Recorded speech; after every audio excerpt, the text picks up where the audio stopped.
Magandang araw po sa inyo lahat. Ako po muli si Madam Jean Tarot Reader. Pakipalo at subscribe po ako sa aking channel po.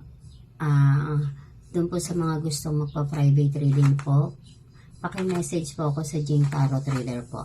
Muli po ang aking ibibigay na card ngayong araw na to ay si Leo at Gemini. Ang card po ngayon.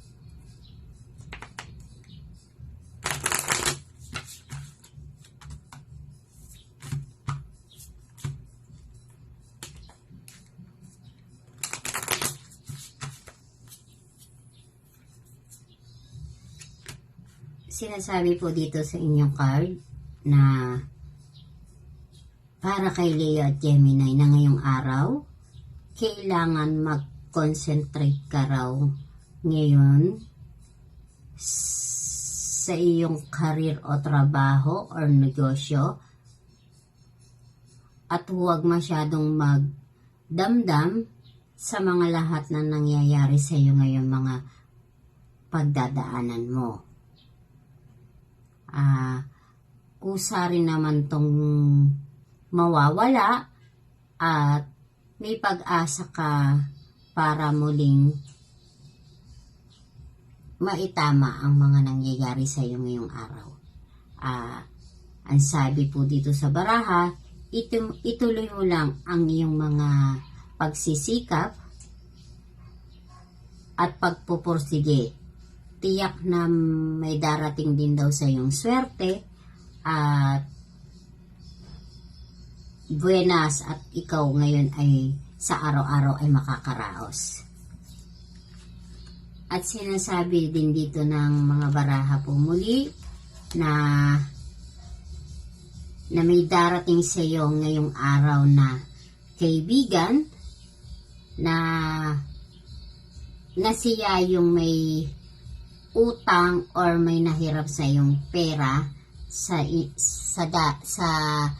nakaraan ninyong ilang taon or buwan na hindi siya sa iyo nagparamdam or nagpakita.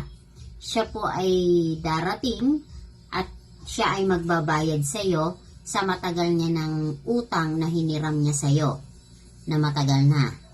Kaya sinasabi po dito ng inyong mga baraha na kung ano man yung naging nangyari sa inyo sa mga na sumunod na araw or buwan, ngayon pong araw ay makakabawi ka at yung mga may negosyo na si Leo at Gemini ay meron po sa inyo na kaibigan na magpapakita or magpaparamdam para kayo ay bayaran.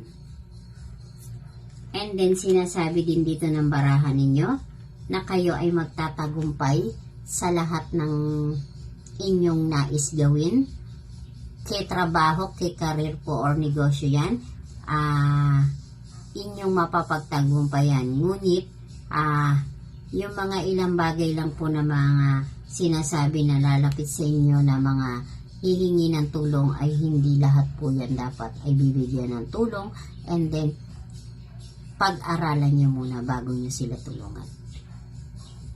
Yan po. Maraming salamat po muli. Magandang araw po sa inyo lahat. And then dun naman po sa may mga palad na binibigay ko sa guhit ng palad. Ayan po guys. Kung ikaw ay may guhit ng palad mula dito sa hintuturo papunta dito sa babang yan. Yan po siya. Hintuturo na papunta dito sa babang yan. Na sinasabi po dito na ikaw ay may guhit na palatandaan na ganito ay sinasabing na ikaw ay isang prangkang tao at brutality at honest na nagsasabing ang guhit ng iyong mga palad na ikaw ay may kahinaan din kahit isa kang prangkang tao. Tandaan nyo po, mula dito po yan. Yan, yung guhit na yan, isa kang prangkang tao na tinatawag na palatandaan sa iyong guhit ng palad. Na isa kang prangkang tao at may kabaitan din na tagline. Ngunit sa pagiging prangka mo, marami kang nasasaktan damdamin at nasasagasaan dahil sa isa kang prangkang tao.